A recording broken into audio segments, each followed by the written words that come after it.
La cueva de la Mora, de Gustavo Adolfo Bécquer. 1.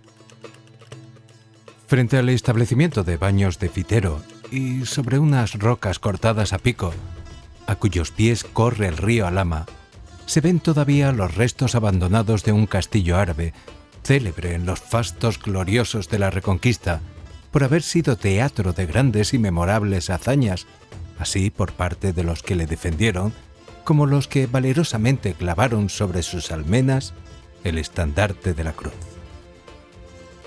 De los muros no quedan más que algunos ruinosos vestigios. Las piedras de la atalaya han caído unas sobre otras al foso y lo han cegado por completo. En el patio de armas crecen zarzales y matas de jaramago. Por todas partes, a donde se vuelven los ojos, no se ven más que arcos rotos, sillares ocultos y carcomidos. Aquí, un lienzo de barbacana, entre cuyas hendiduras nace la hiedra. Allí un torreón, que aún se tiene en pie como por milagro. Más allá los postes de argamasa, con las anillas de hierro que sostienen el puente colgante.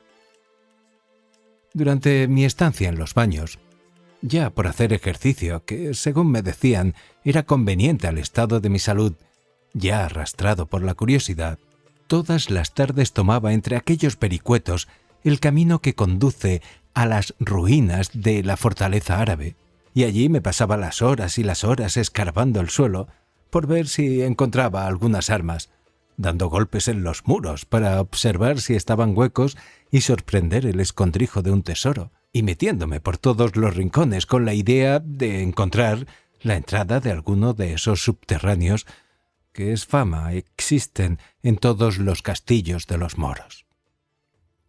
Mis diligentes pesquisas fueron por demás infructuosas.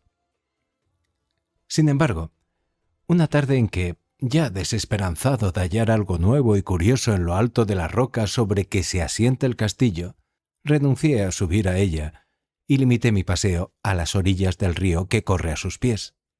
Andando a lo largo de la ribera, vi una especie de boquerón abierto en la peña viva y medio oculto por frondosos y espesísimos matorrales. No sin mi poquito de temor, separé el ramaje que cubría la entrada de aquello que me pareció cueva formada por la naturaleza y que después anduve algunos pasos, vi era un subterráneo abierto a pico. No pudiendo penetrar hasta el fondo, que se perdía entre las sombras, me limité a observar cuidadosamente las particularidades de la bóveda y del piso, que me pareció que se elevaba formando como unos grandes peldaños en dirección a la altura en que se halla el castillo de que ya he hecho mención, y en cuyas ruinas recordé entonces haber visto una poterna cegada. Sin duda, había descubierto uno de esos caminos secretos tan comunes en las obras militares de aquella época, el cual debió de servir para hacer salidas falsas o coger durante el sitio el agua del río que corre allí inmediato. Para cerciorarme de la verdad que pudiera haber en mis inducciones, después que salí de la cueva por donde mismo había entrado, trabé conversación con un trabajador que andaba podando unas piñas en aquellos vericuetos y al cual me acerqué so pretexto de pedirle lumbre para encender un cigarrillo.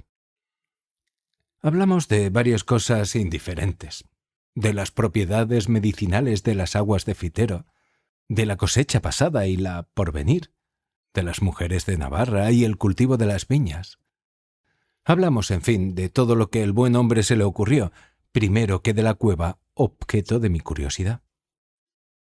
Cuando por último la conversación recayó sobre este punto, le pregunté si sabía de alguien que hubiese penetrado en ella y visto su fondo. «Penetrar en la cueva de la Mora», me dijo como asombrado al oír mi pregunta. «¿Quién había de atreverse? ¿No sabe usted que de esa sima sale todas las noches un ánima?» «¿Un ánima?», exclamé yo sonriéndome. «¿El ánima de quién?» «El ánima de la hija de un alcaide moro, que anda todavía penando por estos lugares y se la ve todas las noches salir vestida de blanco de esa cueva y llena en el río una jarrica de agua». Por la explicación de aquel buen hombre vine en conocimiento de que acerca del castillo árabe y del subterráneo que yo suponía en comunicación con él, había alguna historieta. Y como yo soy muy amigo de oír todas estas tradiciones, especialmente de labios de la gente del pueblo, le supliqué me las refiriese, lo cual hizo poco más o menos en los mismos términos que yo a mi vez se la voy a referir a mis lectores. 2. Cuando el castillo, del que ahora solo restan algunas informes ruinas, se tenía aún por los reyes moros, y sus torres, de las que no ha quedado piedra sobre piedra, dominaban desde lo alto de la roca en que tiene asiento todo aquel fertilísimo valle que fecunda el río Alhama, ocurrió junto a la villa de Fitero una reñida batalla, en la cual cayó herido y prisionero de los árabes un famoso caballero cristiano, tan digno de renombre por su piedad como por su valentía. Conducido a la fortaleza y cargado de hierros por sus enemigos, estuvo algunos días en el fondo de un calabozo luchando entre la vida y la muerte hasta que, curado casi milagrosamente de sus heridas, sus deudos le rescataron a fuerza de oro. Volvió el cautivo a su hogar, volvió a estrechar entre sus brazos a los que le dieron el ser. Sus hermanos de armas y sus hombres de guerra se alborozaron al verle, creyendo la llegada de emprender nuevos combates. Pero el alma del caballero se había llenado de una profunda melancolía, y ni el cariño paterno ni los esfuerzos de la amistad eran parte a disipar su extraña melancolía. Durante su cautiverio, logró ver a la hija del alcaide moro, de cuya hermosura tenía noticias por la fama antes de conocerla. Pero cuando la hubo conocido, la encontró tan superior a la idea que de ella se había formado que no pudo resistir a la seducción de sus encantos y se enamoró perdidamente de un objeto para él imposible. Meses y meses pasó el caballero forjando los proyectos más atrevidos y absurdos. Ora imaginaba un medio de romper las barreras que lo separaban de aquella mujer. Ora hacía los mayores esfuerzos para olvidarla. Ya se decidía por una cosa, ya se mostraba partidario de otra absolutamente opuesta, hasta que al fin un día reunió a sus hermanos y compañeros de armas, mandó llamar a sus hombres de guerra, y después de hacer con el mayor sigilo todos los aprestos necesarios, cayó de improviso sobre la fortaleza que guardaba a la hermosura, objeto de su insensato amor. Al partir a esta expedición, todos creyeron que sólo movía a su caudillo el afán de vengarse de cuanto le habían hecho sufrir arrojándole en el fondo de sus calabozos. Pero, después de tomada la fortaleza, no se ocultó a ninguno la verdadera causa de aquella arrojada empresa, en que tantos buenos cristianos habían perecido para contribuir al logro de una pasión indigna. El caballero, embriagado en el amor que al fin logró encender en el pecho de la hermosísima mora, ni hacía caso de los consejos de sus amigos, ni paraba mientes en las murmuraciones y las quejas de sus soldados. Unos y otros clamaban por salir cuanto antes de aquellos muros, sobre los cuales era natural que habían de caer nuevamente los árabes repuestos del pánico de la sorpresa. Y en efecto, sucedió así. El alcaide allegó gentes de los lugares comarcanos. Y una mañana, el vigía, que estaba puesto en la atalaya de la torre, bajó a anunciar a los enamorados amantes que por toda la sierra que desde aquellas rocas se descubre, se veía bajar tal nublado de guerreros que podía asegurarse que iba a caer sobre el castillo la morisma entera. La hija del alcaide se quedó al oírlo pálida como la muerte. El caballero pidió sus armas a grandes voces, y todo se puso en movimiento en la fortaleza. Los soldados salieron en tumulto de sus cuadras, los jefes comenzaron a dar órdenes, se bajaron los rastrillos, se levantó el puente colgante y se coronaron de ballesteros las almenas.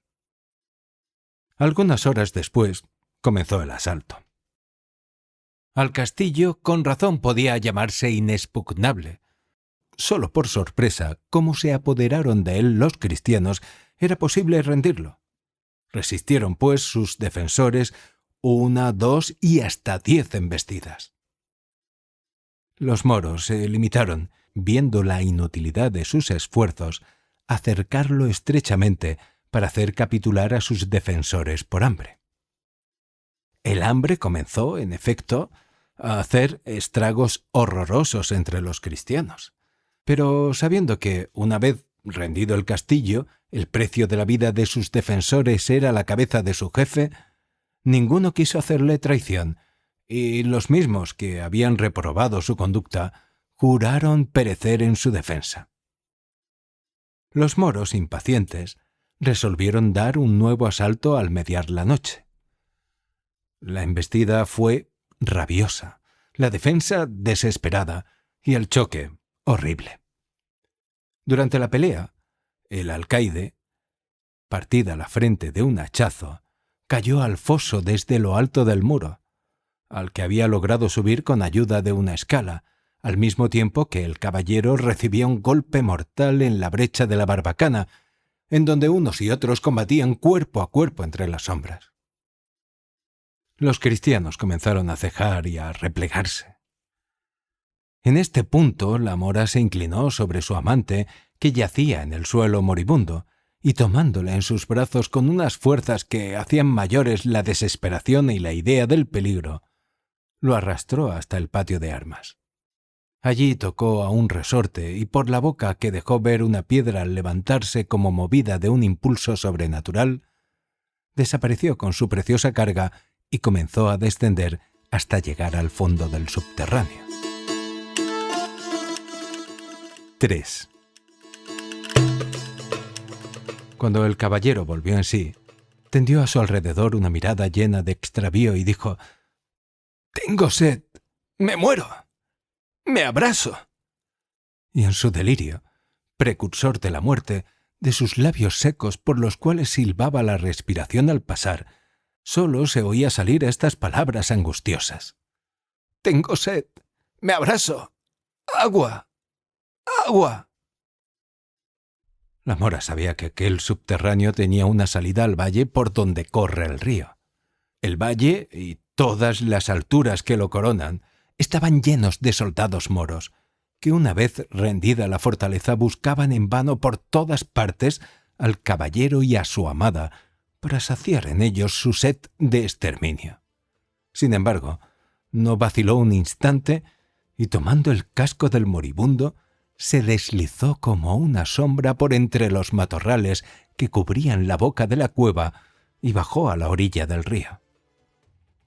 Ya había tomado el agua, ya iba a incorporarse para volver de nuevo al lado de su amante, cuando silbó una saeta y resonó un grito. 2 guerreros moros que velaban alrededor de la fortaleza habían disparado sus arcos en la dirección en que oyeron moverse las ramas. La mora, herida de muerte, logró sin embargo arrastrarse a la entrada del subterráneo y penetrar hasta el fondo, donde se encontraba el caballero. Este, al verla cubierta de sangre y próxima a morir, volvió en su corazón, y conociendo la enormidad del pecado que tan duramente expiaban, volvió los ojos al cielo, tomó el agua que su amante le ofrecía y, sin acercársela a los labios, preguntó a la mora: «¿Quieres ser cristiana? ¿Quieres morir en mi religión? Y si me salvo, salvarte conmigo». La mora, que había caído al suelo desvanecida con la falta de sangre, hizo un movimiento imperceptible con la cabeza, sobre la cual derramó el caballero el agua bautismal, invocando el nombre del Todopoderoso. Al otro día, el soldado que disparó la saeta vio un rastro de sangre a la orilla del río y, siguiéndolo, entró en la cueva, donde encontró los cadáveres del caballero y su amada, que aún vienen por las noches a vagar por estos contornos.